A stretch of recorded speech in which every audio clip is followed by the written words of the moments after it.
When you look at the standard PlayStation controller, there's a lot of actions mapped to specific buttons that we've been trained to know over the years. X is usually jump, square to attack, the left analog stick to move, the right to aim, R1 and R2 and L1 and L2 are usually for bonus actions or shooting, nothing out of the ordinary. But the Ape Escape franchise for the PlayStation and PlayStation 2 takes everything a player knows about game controls and throws it out the window. X to jump? Sorry, I couldn't hear you over the sound of me hopping up here using R1. The face buttons to attack? Nah, that's to change equipment. The right analog stick's for the camera at least, right? No, I didn't say attack. No, what do you mean that's the attack button? What? So, yeah, the Ape Escape games take the standard controls for a game that we all know and love and completely throw them out the window. The craziest thing isn't that the developers had the idea to do this, but they actually managed to make it work, and make it work well. So when I went back to thinking about this classic series, the first thing that ran through my mind was, why? Why take something that everyone with gaming experience knows and is comfortable with and completely flip it on its head? I think that question kind of answers itself.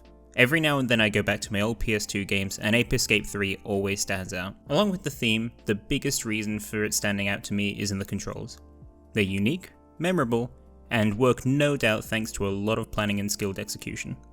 I mentioned in my Curse of the Dead Gods video, the games can really stand out from the crowd by taking standard concepts and evolving them in a way that works, like its point-based dodge system. In looking to create a unique experience, I think the developers thought not only that they could make their system work, but that it would improve the gameplay. Such a bold risk did pay off. In the critical reception of the first game, reviewers praised the out there, innovative controls, with IGN at the time giving the game a 9.5 out of 10, citing the controls as being both new and refreshing. In a time where platformers were starting to pop up everywhere, a breath of fresh air like this helped shape Ape Escape's identity and the series as a whole. Okay, so I've mentioned a few times that the controls do work, but it's super important that I go into why they work. From a general monkey capturing standpoint, I never thought I'd say that sentence, but there we go. Using the R buttons to jump is a bit weird at first, but actually quite comfortable after getting used to it. Normally in games you have to take your thumb off the thumbstick to hit X, or take my approach and use the claw grip, but it's really not ideal.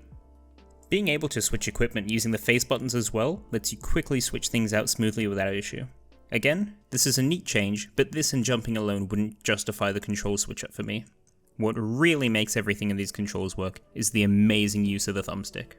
To use any of your equipment, the right thumbstick has some sort of way of controlling it in a way that feels more immersive than just hitting a button. Your two main tools, the baton and the net, use the stick to swing in the direction or even angle that you move the stick. It means that you can not only swing down, but swoop in from the sides, giving you a lot of control over the swinging. There's also a generous amount of leeway in the hit registration, so barely missing monkeys becomes more of them making a cheeky escape rather than you whiffing. One of the main features of the games is a plethora of tools at your disposal.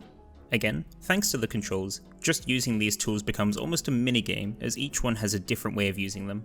My favourite by far is the hula hoop. You spin the right stick round and round to build up speed, and then use the left stick to move as a boosted hoop of death. Continuously spinning the stick like you would a hula hoop keeps you running faster and longer, which is a really nice touch. Controlling the monkey radar and the RC car, you point or move them with the right analog stick while you keep moving with the left. If you want to use the slingshot, you have to pull back the right analog stick to charge the sling. I could go on and on, but you get the idea.